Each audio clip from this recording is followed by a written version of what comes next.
আজকে geometry MCQ দেখো ত্রিভুজ এবিসি এর বিএসি অ্যাঙ্গেলটা 90 ডিগ্রি এবং এটি লম্ব বিসি, তাহলে নিচের সম্পর্কগুলোর মধ্যে কোনটি সঠিক? এতে আছে BD into CD equal to AC square, বিতে AB into AC equal to BC square, সিতে আছে BD into CD equal to AD square, আর ডিতে আছে AB into AC equal to AD square. তাহলে এইটার মধ্যে মুখস্থ জ্ঞানের থেকেই লিখে দেওয়া যায় যে সি অপশানটা কারেক্ট, কিন্তু কিভাবে হলো দেখিয়ে দিই। আমরা ছবিটা এঁকে ফেললাম, একে সমকোণ করে এবিসি ত্রিভুজ এঁকে দিলাম, তার এডিটাকে লম্ব বিসি করে টেনে দিলাম। তাহলে আমাদের কি করলাম, ডি বিন্দুতে 90 ডিগ্রি কোণ উৎপন্ন হলো।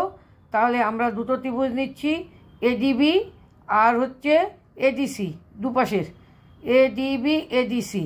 তাহলে এই দুটো যদি ত্রিভুজ নিই তাহলে আমরা দেখছি দুজনেরই ডি কোণটা সমকোণ, আর দুইজনের তোমার কি হচ্ছে কোন কোন কোন সমতা অনুযায়ী তোমার বি কোণ ইকুয়াল টু এ কোণ, তাহলে অবশিষ্ট এ কোণ ইকুয়াল টু সি কোণ।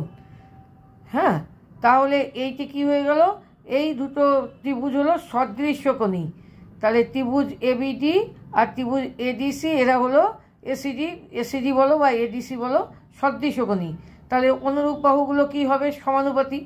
তাহলে অনুরূপ বাহুগুলো কি হচ্ছে, বিডির সাথে কোনটা যাচ্ছে, এডি, বিডি বাই এডি যদি করো তাহলে তার অনুরূপে কি যাবে, এইতে যদি এডি হয় তাহলে হচ্ছে সিডি তার অনুরূপে যাবে। কারণ এখানে কি করা আছে, বিডি মানে ভূমি, ভূমি বাই লম্ব করা আছে, আর এখানে কি করা আছে, এখানে যদি এটাকে ভূমি করি তাহলে লম্বটা এটা হচ্ছে এডি বাই সিডি।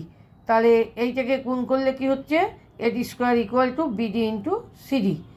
এই হচ্ছে তোমাদের আজকে জিওমেট্রি কুইজ একটা করালাম। এটা অষ্টম শ্রেণী থেকে দশম শ্রেণী পর্যন্ত সকলেরই আসতে পারে। হ্যাঁ, তোমরা পরীক্ষার জন্য প্রস্তুতি নিলে ভালো করে দেখো। আর যারা চ্যানেল সাবস্ক্রাইব করে দেখছো না তারা চ্যানেল সাবস্ক্রাইব করে দেখবে, আর চ্যানেলে ভিডিওগুলো দেখার পরে হ্যাঁ লাইক দেবে। Thank you.